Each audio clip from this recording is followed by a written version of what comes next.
Hello everyone, my name is Grant. This is Victor Immune Response, an immune system virtual reality game to better immerse biology students.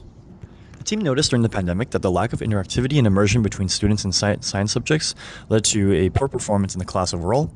This is likely due to the poor 3D visualization of biology subjects, especially in the online lab setting.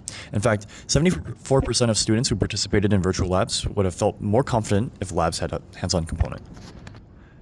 To combat the lack of interactivity on online labs, the team proposes a cell biology virtual reality game to increase interactivity between students and content. This includes accurately simulating behaviors of antigens in the bloodstream while gamifying the entire experience for student enjoyment and allowing the student to explore the parts of the body through the lens of a white blood cell. To build the project, the team first explored available topics in biology with students from Wayne State University.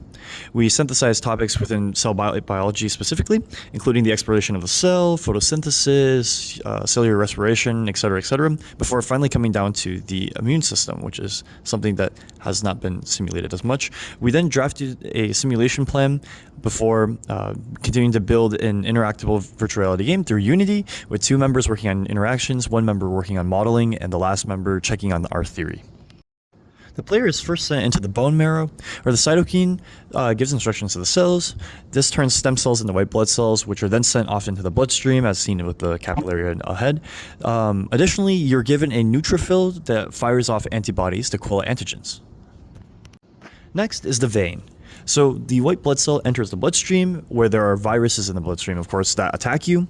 One of the challenges we faced was how to dictate virus behavior, and through our research we found that these specific viruses will try to latch onto you and do damage to you. Therefore, we created a 3D vector system to line the end of the virus to the player face.